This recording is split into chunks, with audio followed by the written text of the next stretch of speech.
ዛሬ ደግሞ አዲስ ድራማ ይዤላችሁ መጥቻለሁ። እሱም ካያ ይሰኛል። ካያ እንግዲህ በመጀመሪያው ፓርት ዳሰስ እንዳደረጉት እጅግ በጣም አስተማሪና ድንቅ የሆነ ድራማ ነው። በዚህ ድራማ ምን አዲስ ነገር ይዘውልን መጡ የማቀርብላችሁ ይሆናል። የገጸ ባህሪያቱ ባለቤትስ እነማን ናቸው? በመጀመሪያ ስማቸውን የምንጠቅስ ይሆናል።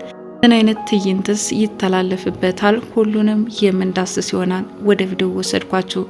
የገጸ ባህሪያቱ ባለቤት ሚኪ እንዲሁም ሮቤል ሆኖ ሎና ድራማ ላይ የሚጫወተው ብሩክና ትርሲት እንዲሁም ታዳጊ ሁለት ልጆች ይገኙበታል። ትርሲትና ብሩክ የሞቀ የደመቀ ትዳር ነበራቸው። ሁለት ልጆችም አፍርተዋል።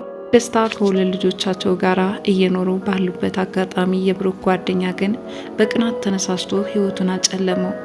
ይህ አጋጣሚ ብሩክን እስከ ወዲያኛው የሚያሸልብበትን ሁኔታ ነበር የፈጠረው። ይሁን እንጂ ብሩክ እንደ አጋጣሚ ሆኖ በአንድ ሰው ረዳትነት ከወደቀበት እንዲነሳ አደረገው። ታዲያ በደረሰበት ጉዳትም የማስታወስ ችሎታውን ተነጥቋል። ብሩክ ከዛ ህይወትና ከዛ ድሎት ወጥቶ ጫማ ጠራጊ ሆነ። በሚያሳዝን ሁኔታ ለረጅም ጊዜያትም ያስጠጉትና እንክብካቤ ያደርጉለት የነበሩ ሰዎች ልጅም በየሰዓቱ እየተመላለሰች ምሳ ትወስድለት ነበረ። በዚህ ሁኔታ ጎዳና ላይ ሆኖ ሊስትሮ እየጠረገ በነበረበት አጋጣሚ ትርሲት ጫማዋን ልታስጠርግ ወደዛ ጎዳና ታመራለች። ሁኔታዎቹ ከዛ ኑሮ ጉስቁል አድርገውት በጣም በሚያሳዝን ሁኔታ በብዙ ተቀይሮባታል። ይሁን እንጂ የልጆች አባት መሆኑን በጭራሽ ልትረሳው አልቻለችም። ሊስትሮ ጫማዋን እያስጠረገች እያንዳንዱ ከእግር እስከ ጥፍሩ ትመለከተው ነበረ። በተለይ ከአንገቱ ስር ያለው ንቅሳቱማ መቼም ልትረሳው የማትችል በአእምሯ የሚመላለስ ሚሞሪ ነው። በዚህን ሰዓት ተነስታም የተነቀሰውን ማንበብ ትጀምራለች። የልጆቿ አባት እንደሆነም አገኘችው። ብሩክ በማለትም ዘላ ተጠመጠመችበት። እሱም ከማንና ከየት እንዳገኘችውም እንዲሁ ትውስታውን ስለተነጠቀ ትርሲትን ሊያውቃት አልቻለም። ካጠገቡ እየረዳው የነበረው ማለትም ከወደቀበት ከጉዳቱ እንዲያገግም ያደረገው ሰው የመኪና አደጋ ደርሶበት ከጎዳና ነው ያነሳውት በማለት ነግሯታል። የመኪና አደጋ እንደደረሰበት ብትሰማም በህይወት እንደሌለና እንደሞተ የምታውቀው ትርሲት እውነትም በህይወት አለ ለካ፣ በጣም ይገርማል፣ እኔ ሞቷል ብዬ ተስፋ ቆርጬ እየኖርኩ ነበር በማለት ብሩክን አንስታ ወደ ቤቷ ወሰደችው። በዚህን ሰዓት እንግዲህ ከሮቤል ጋር ወይም ሚኪ ተብሎ ገጸ ባህሪ ከተሰጠው ሰው ጋር ይገጣጠማሉ። ማለትም በመጀመሪያም ጉዳት ያደረሰበት በቅናት ተነሳስቶ ራሱ ሚኪ ነበረ። ሚኪ እንግዲህ በሁለታቸው ትዳር እጅግ በጣም ይቀናባቸዋል። የእሱን ህይወት ማጎስቆል ትልቁ ህልሙ ነውና የመኪና አደጋ እንዲደርስና የትም ጥሎት ከተመለሰ በኋላ ጭራሽ ብሩክ በህይወት ይኖራል ብሎ አልጠበቀም ነበረ። ታዲያ የቀድሞ ባለቤቷን ይዛ ወደ ቤት የተከሰተችው ትርሲት ሚኪ እዚህ በጥያቄ እያፋጠጣት ነው። የት አገኘሽው? እንዴትስ ሊሆን ቻለ? የመኪና አደጋ ደርሶበት ትውስታውን ተነጥቆ ከብዙ ጊዜ በኋላ ሰው ረዳትነት ጫማ እየጠረገ አገኘሁት በማለት ነገረችው።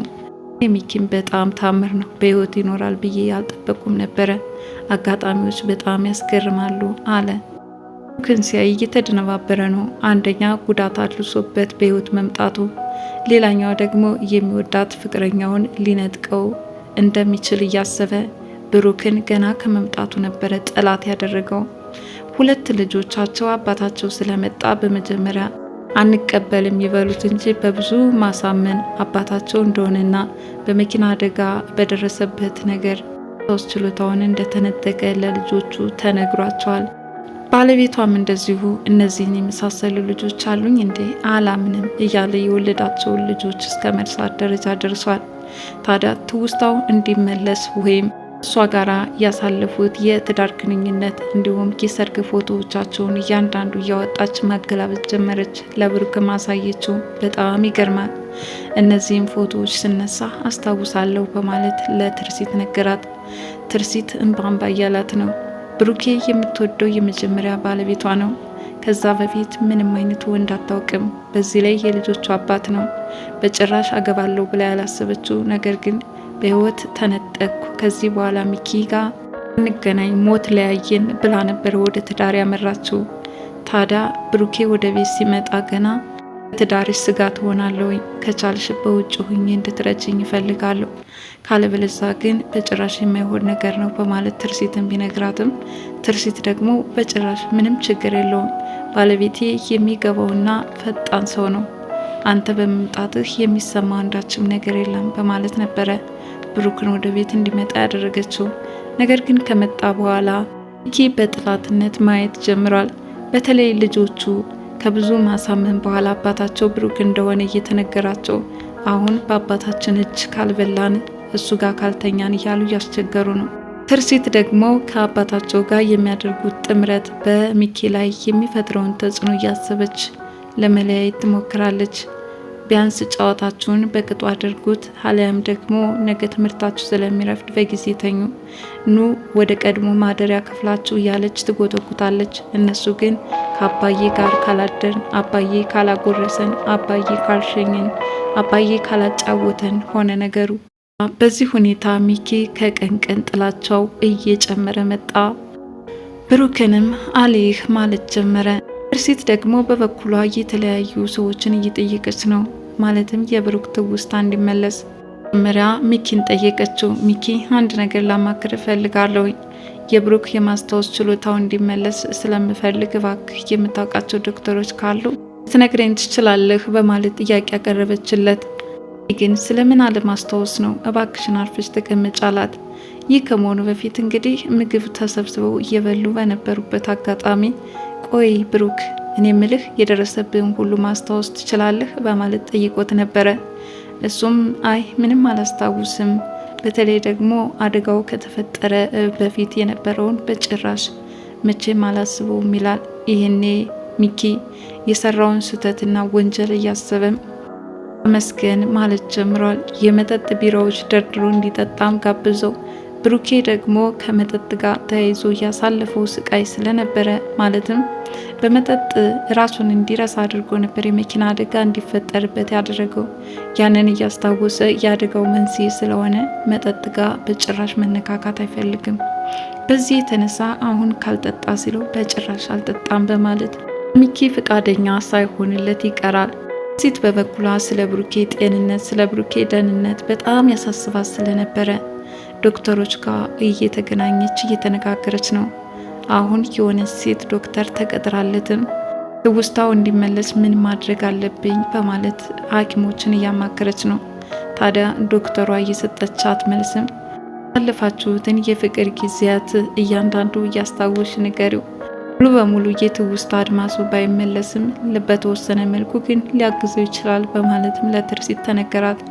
ትርሲትም ይህን ነገር እንደምታደርገው ቃል ገባች። እንደተባለውም ወደ መጠጥ ቤት ወይም ደግሞ ፍቅረኞች የሚዝናኑበት ቦታ ወሰደችውም። ከብሩኬ ጋር ደስ የሚል ጊዜ አሳለፉ። የተለያዩ አበቦችና የሚያምሩ ውብና ድንቅ የሆኑ አረንጓዴ ስፍራዎችም ወሰደችው። በተለይ ደግሞ በመጀመሪያ በብሩኬ የተሳመችበት ቦታ ነበረ የወሰደችው። ትርሲት በጣም የምትደነቅ ድንቅ ሴት ናት። የልጆቿ አባት አሳስቧታል። ትውስታው ሙሉ በሙሉ እንዲመለስላት ትፈልጋለች። ታዲያ እነዛ ቦታዎችን ስታሳየውም ለመጀመሪያ ጊዜ ማንም ስሟቸው የማያውቁ ከንፈሮችን አንተ ተነስተ ሳምካቸው፣ አንዳች የሚወር ስሜት ተሰማኝ። ያን ጊዜ መቼ ማረሳውን በማለት ለብሩክ ነገረችው። ብሩክ በጣም ተደሰተ። በዚህ ሁኔታ ብሩክን እያዝናናች ሮቤል ደግሞ ከቤት ቢራዎችን በላዩ ይጠጣ ተያይዟል። ደግሞስ በጨለማ ምን ትሰራለች? ቤቷን ትዳሯን ትታ የት ነው የምትሄደው? ቆይ ትመጣታለች እያለ እየፎከረ ነው። ትርሲትና ብሩኬም የማታ ማታ ወደ ቤት ተከሰቱ።